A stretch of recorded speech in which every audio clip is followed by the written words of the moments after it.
We begin with an update to the breaking news, the major change at the NYPD. I'm Chuck Scarborough. The department is shifting its anti-crime units into other assignments, including detective work and neighborhood policing.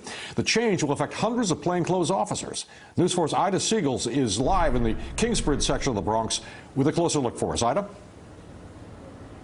And Chuck, the commissioner said this afternoon that this reorganization would represent a seismic change in the way the NYPD fights crime. They are doing away with the anti-crime unit that worked in some neighborhoods in plain clothes, and at times their aggressive tactics led to altercations with the community, which the commissioner said resulted in an environment of distrust. This move will affect 600 members of the anti-crime unit, who will now be reassigned, some to detective work, others to community policing. The commissioner said this was not in response to the protests happening locally and nationwide. It's a plan that he had been mulling over the last year. But the public outcry after the death of George Floyd helped inform his decision to move forward with the plan. Now, some officials in the city council have called for a $1 billion cut to the NYPD's budget. That is still being debated. This policy change does not involve any defunding of the police department, but Shea said today it will change the culture of the NYPD. The men and women of the police department were doing what I and others before me asked. They have done an exceptional job, but again, I think it's time to move forward and change how we police in this city.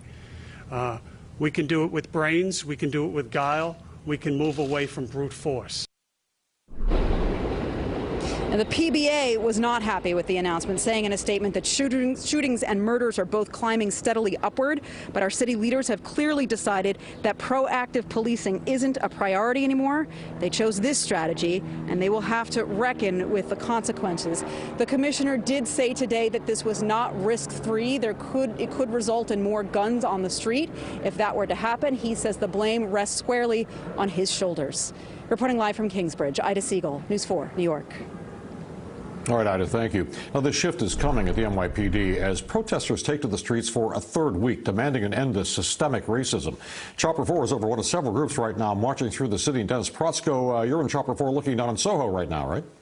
That's correct. And this group right now blocking the intersection right here on very busy Canal, right at the intersection of Hudson Street. It's been out here for about 15 minutes. This is the group that started in Washington Square Park, actually broke apart into two pieces, one of them going north on 5th Avenue towards Midtown. This one went west over through the West Village and blocked traffic briefly on 7th Avenue near Sheridan Square. Right now, blocking traffic near the Holland Tunnel. We should say right now the Holland Tunnel is open, getting off of 7th Avenue. No problems there, but a backup here on Canal for about 4 to 6 blocks, moving westbound over towards this area. Again, a peaceful and orderly march right now, with protesters currently blocking Canal here at Hudson. And reporting live aboard Chopper 4, Dennis Protzko. Chuck, back to you in the studio. All right, Dennis, thank you.